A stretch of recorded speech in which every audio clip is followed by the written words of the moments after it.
Well, today's episode, we're going to review two past events. One from Pro Wrestling Noah, which is the N1 Victory 2021 Special Prologue. This is before the start of the N1 Victory. And then we got the Ganbare Pro with Minority Report with some interesting matches. And of course, we cannot forget AEW Dynamite. As you know, we got, for the first time ever, MJF versus CM Punk. Nyla Rose gets her revenge on Ruby Soho, and many other things.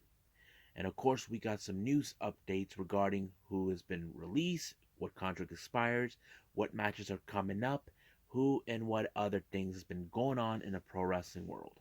So, let's get started with another episode of the Leader Wrestle Zone.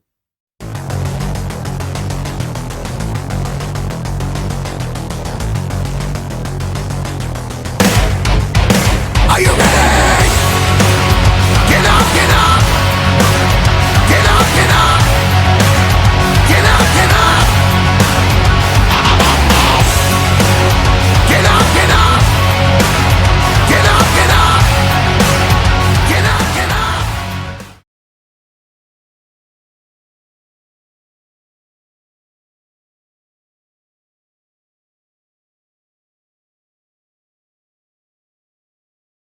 Welcome everybody to the Lead It Wrestle Zone. All things that it's pro wrestling with AEW, NXT, New Japan Pro Wrestling, Impact Wrestling, the National Wrestling Alliance, various promotions, wrestlers, matches, and championships.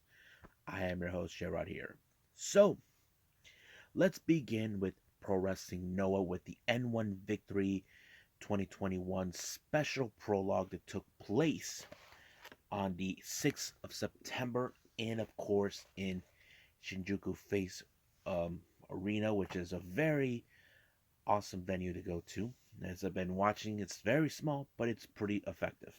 Now, this is more of the beginner before the start of the N1 Victory. Now, those who probably are asking, what the hell is the N1 Victory? I'll tell you what it is an annual tournament, much like the G1, where the winner will get an opportunity to challenge for the GHC Heavyweight Championship. Uh, None of the matches started on this one, but more it's like a preview of certain wrestlers that will possibly participate, and that's going to be on the main event. But however, let's go with the first match. As you know, we have the Young Boys take the stage. We have in the tag team action, we have Tsukada Yano and Fujimura taking on Kinya Okada and Junta Kiyawaki. Now, for me, I always did look at Kiyomi Okada and, of course, Junta, two of the strongest young boys ever. They have been very, very impressive the entire time. But the combined forces with these two against Yano and Fujimura, I think it shows that these guys are one of the top. Could be at the top in the future. I don't know, and it was great to see what they can do. And it was um, Kiyawaki who actually picked up the victory when he pinned Yano into this, allowing himself to win for his team. Now our next match is singles competition. We got Ikuto Idaka taking on a member of the Funky Express, Mohamed Yane. I have to say this was a very impressive match. I rarely see Mohamed Yane in singles competition. He normally is either teaming with members of the Funky Express with Saito and Inoue or King Tani, but seeing him as competition kind of felt a little different paced. But he was able to pick up the victory when he submitted a leg lock onto Hidaka in order for him to tap out, and that gave him a solid good victory. Now, speaking of the Funky Express, the the leader, or should I say the king of the Funky Express, King Tani, takes the stage, taking on a member of Congo. I'm talking about Manabu Soya. Now, you can say Manabu Soya would eat him alive just by the looking at him. Yes, Manabu Soya is one of the most toughest competitors and one of the most, how do I say, guys you don't want to stand in his way type. And that kind of fits into the profile. But of course, King Tani learned the hard way. Don't mess with Manabu Soya when he pinned him completely. Now, our next match, we have the juniors take the stage. We have Daisuke Irada, Hajime Ohara, and Atsushi Koroge taking on the members of Stinger, Yuya Suzumu, Seki Yoshioka, and of course Hiyata. These guys are during this time they were all champions. Hiyata was the GHC Junior Heavyweight Champion, while Yoshioka and Suzumu were in fact the GHC Junior Heavyweight Tag Team Champions. So that kind of fits in. This is becoming a war between both who is going to be at the top of the Junior Heavyweight division.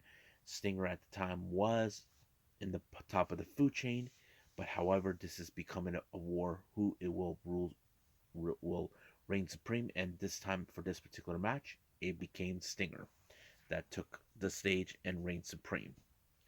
Now our main event is an 8-man elimination match. We have team number one, Atsuki Toshi Saito of the Funky Express, teaming with Natsuhiko Nakajima of RAD, um, Daiki Inaba, one of the Noah Regular Army, and then Kiyomiya, also a member of the Noah Army, taking on Masa Kitamiya, formerly of Congo, now part of the Noah Army, Kotaro Suzuki, member of Los Perros del Mar de Japón, Keno, the leader of of Congo, and of course there's Takashi Sugiura, leader of Sugiura-gun. This was a very interesting match. Now, I can tell you there has been the final is the best one. Now, let's see who got eliminated and won. We have Saito, who got eliminated by Keno over the top rope. Masaki Omega was pinned by Nakajima. Nakajima got pinned by Suzuki. Suzuki got pinned by Daiki Inaba. Daiki Inaba got pinned by Sugiura. Sugiura got pinned by Kiyomiya. He got over the top rope by Kiyomiya. And then the final showdown was, of course, Keno and Kiyomiya. These two guys are well known to each other. They've been teaming before. There's been animosity between both of these guys in the past. But however, I think this one shows how Keno has made his word time and time again, where he tells everyone, don't stand in my way, a-holes, or you're going to get coming. And that's exactly what Keno does. He gives them the warning, and unfortunately, Kiyomiya was the one who got caught and lost in that fashion. But of course, I don't know what Keno said in the post match, but you can tell that he's very passionate, showing that he's telling everybody, do not stand in his way. That's the kind of man Keno is. Don't stand in his way, and that's what I like about Congo. They're like that. So that's pretty much what we got with Pro Wrestling Noah. There is more to come to that, but right now it's time for some Ganbare Pro.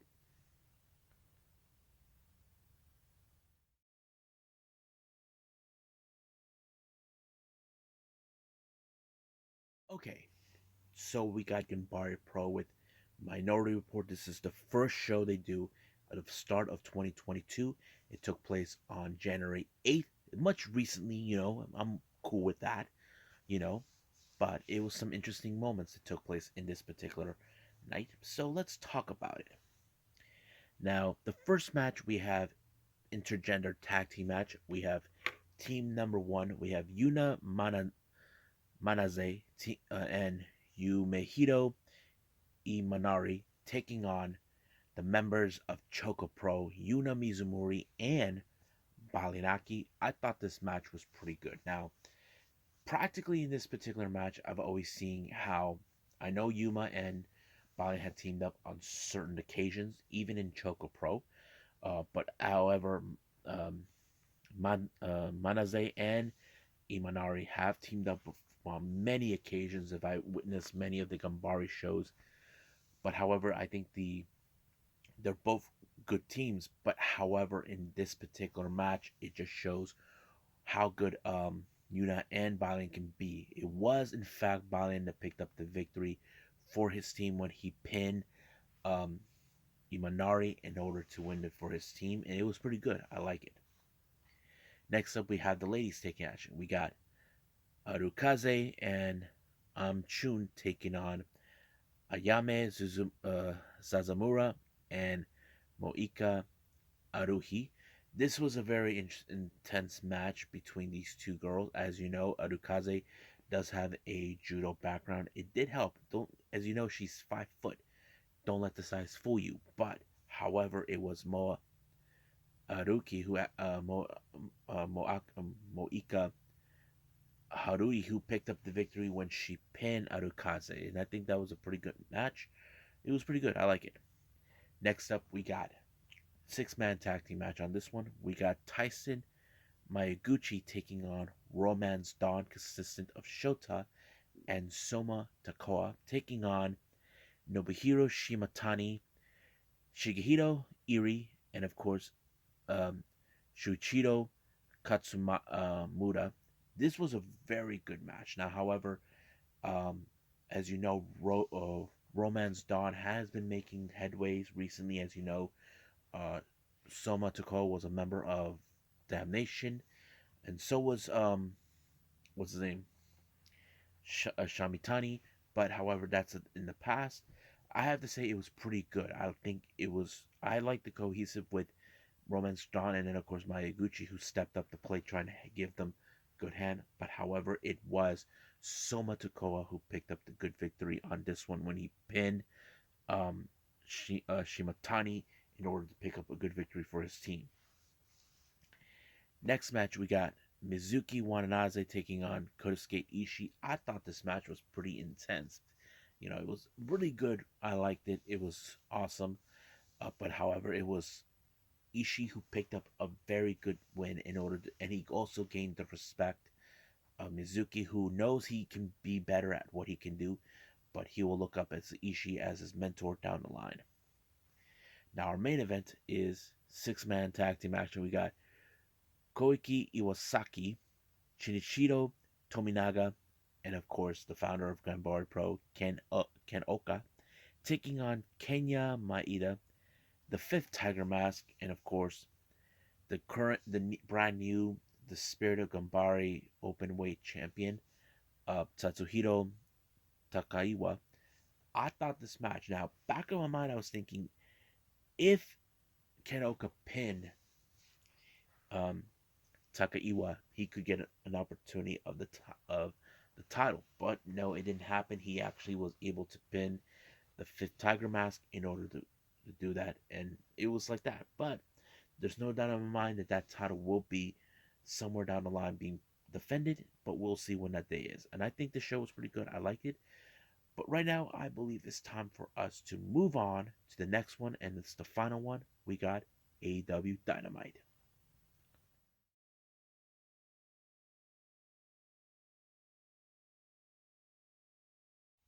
Okay, last thing we're going to review is AEW Dynamite.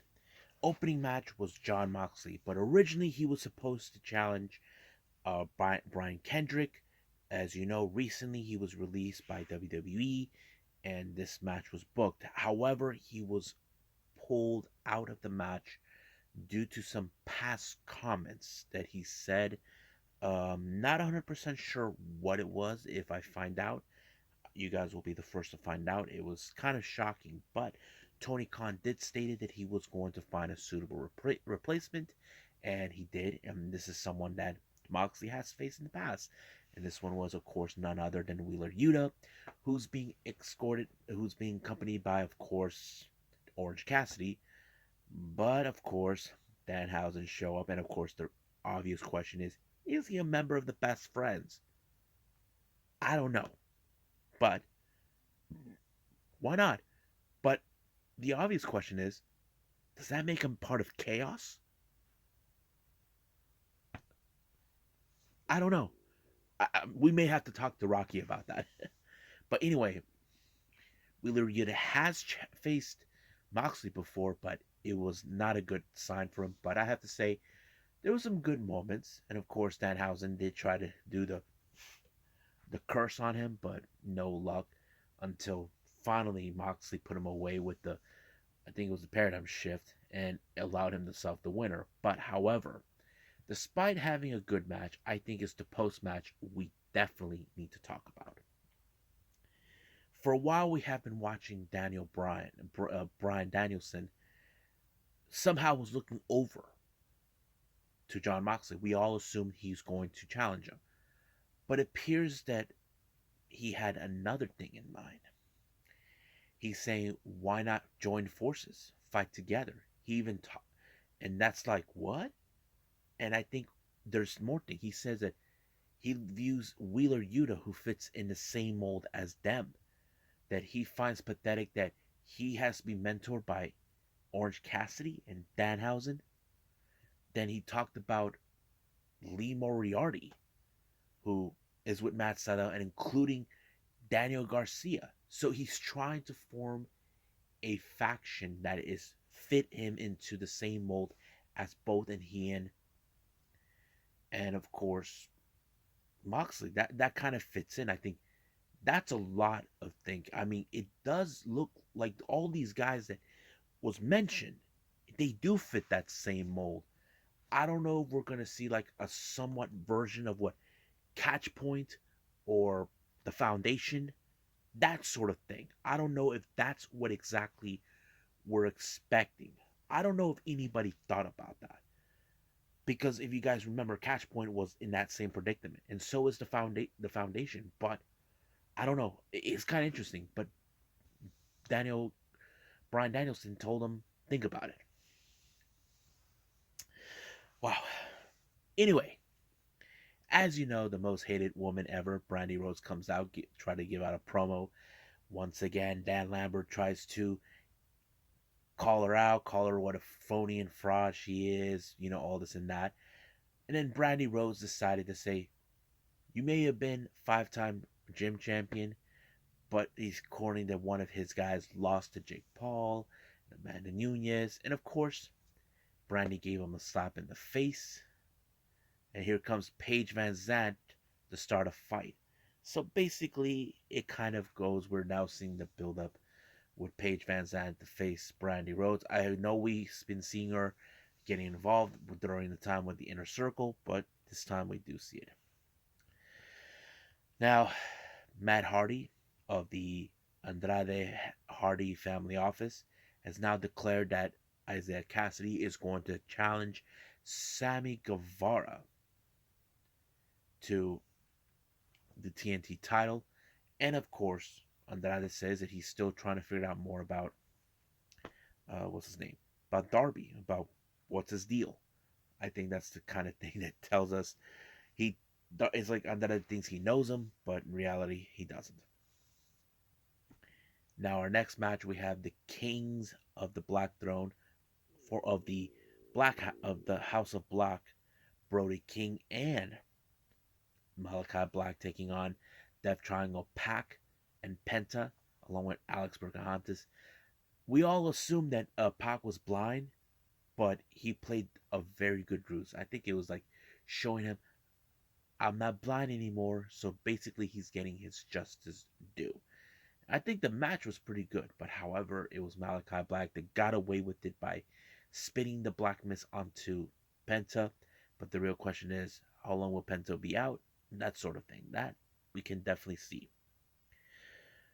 Now, as you know, Adam Cole, we all know that the lights out match doesn't count in the record, but however, it still affects him, knowing that he did not do exactly what he promised he was going to do in the career of Orange Cassidy. So I think this loss has finally affected him. Despite the fact he's undefeated, which is true, but I think the loss to Orange Cassidy, it's like waking him up. And then he announced that he's going to challenge his next opponent, which is Evil Uno, this coming Friday on Rampage. So this is going to be something different. So we'll see what happens then. Now, as you know, Nyla Rose has been obsessed for quite some time to get her hands on Ruby Soho, the woman that cost her the opportunity. Now, this match was okay, but before the start of the bell, Lars Fredrickson was there, the guy from Rancid. I thought it was pretty nice and dope that he was there, but I think there was certain moments that kind of messed up, that kind of botched. I don't know if you guys noticed, it was like maybe 2 or 3 occasions with the Final Destination. It was botched, but I had to say it was a good recovery. But I feel like they could have done better, but no. I mean, I'm not taking this away, but they could have done better, but no. That's the way I see it. But Nyla Rose walked out when she applied the beast bomb onto Ruby and giving her a very good revenge scene for her loss. Now, at the request of the Gun Club, they called for a camera crew. They attacked Jungle Boy, trying to teach him a lesson. As you know, the Gun Club wants a shot of the tag titles, but while they were trying to beat up Jungle Boy, here comes Luchasaurus and Christian Cage. You can tell this is not going to be easy. It's not far from over between these two teams. Sooner or later, they will have to put those titles on the line against the Gun Club. Now, next week, we all know that, of course, Hammond Adam Page will be putting his AEW World title on the line against Lance Archer in a Texas Death Match. And while he's saying that he's not going to wait, here comes Lambert and Roberts try to get into his head. As you know, Lambert criticizes Hangman all the time, but here comes Lance Archer try to give him a helping hand, try to break him, but even Lambert tries to get involved, but unfortunately, Hangman got himself in the blackout through a table. But the real question does remain: will he be 100% before his match against Lance Archer? Well, we only will see what happens then. Now, as you guys know, recently there has been a lot of dissension between the members of the inner circle. Last week, Santana Ortiz did not tag in Jericho. They questioned him about what if Kingston was right about him, that they were more helping Jericho's problems rather than he helping them. And that kind of so basically he wants answers, so everybody in the inner circle has to be at the meeting this coming Wednesday, which is pretty good to see. I hopefully that we will see what happens. Now, our main event, we have MJF versus CM Punk. Man, that match was insane. So it was like MJF would try to pull every stop, so did CM Punk. But unfortunately, the match that ended with, of course, Warlord to get involved. I bet you that's exactly how MJF rolls. He'll do whatever it takes to win. Even if he has to call for help, but he claims that he's better than everyone else. But unfortunately, Warlord tossed the ring and blacked out Punk. We all know probably next week he's going to say, I am now the best in the world. But CM Punk, I bet you he's not going to let that go. He's going to tell him, you didn't beat me fair and square. You cheated your way through. So that's what I think is going to happen. But I can speculate. But at the moment, that's what I'm going to speculate at this hour until that day happens. So I think that's it. What we got for AEW Dynamite. I believe it's time for some news updates.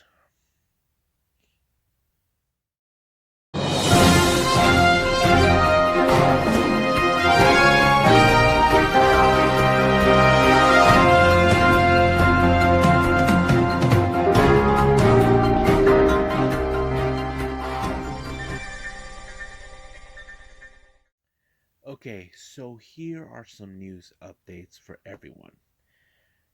It's now been confirmed by Fightful Select. Juice Robinson, his contract with New Japan Pro Wrestling has expired. I know some of you probably are now saying to yourselves, where will he go next? I'm right now speculating. Some of you are thinking he probably will go AEW. No, I feel right now he's doing so well in Impact Wrestling. But don't forget his girlfriend, I think his fiance or girlfriend, Toni Storm, they're both free agents. I mean, I would like to see those two together. But will we see them in the same promotion?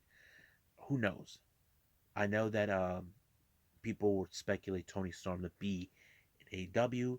That is something we definitely could get behind. I don't know if Juice Robinson would love to be in there. I don't know.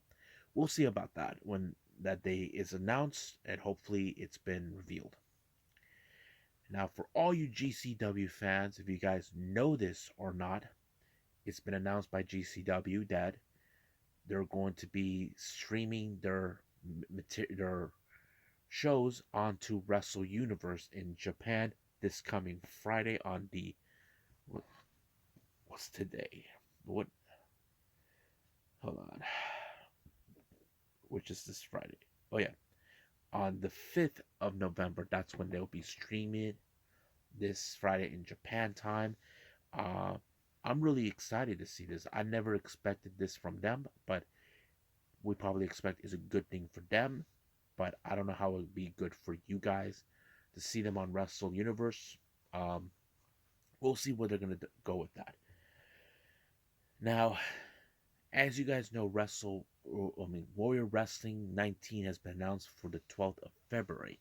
One of these matches has been announced, which is for the Warrior Wrestling Women's title, will be on the line between Thunder Rosa versus Athena Palmer, formerly known as Ember Moon.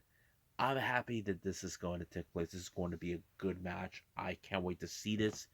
I'm so excited for this.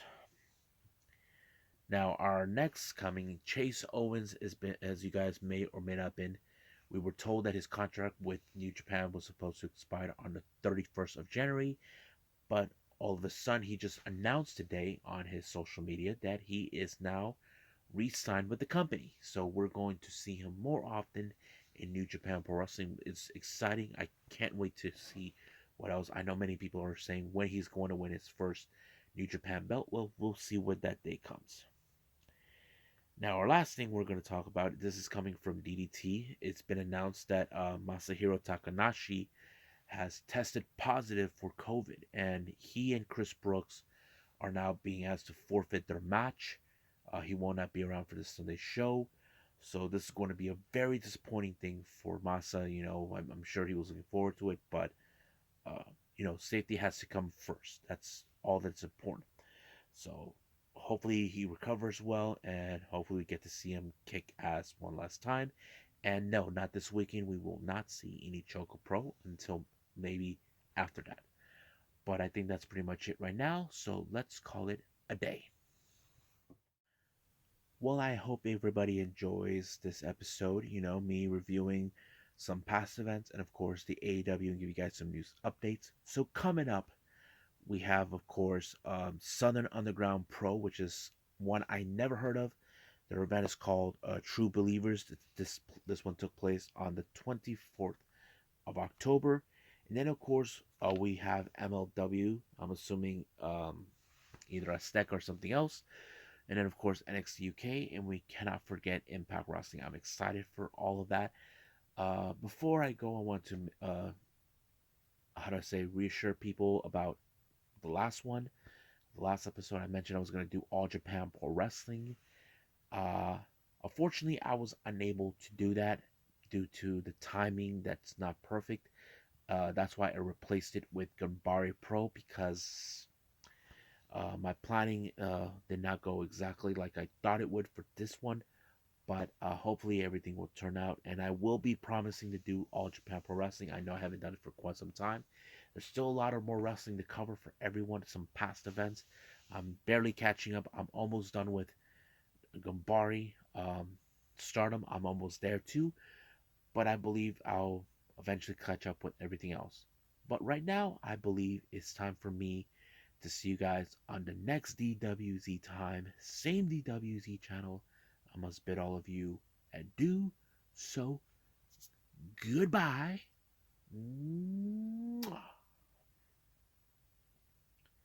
And have a nice day.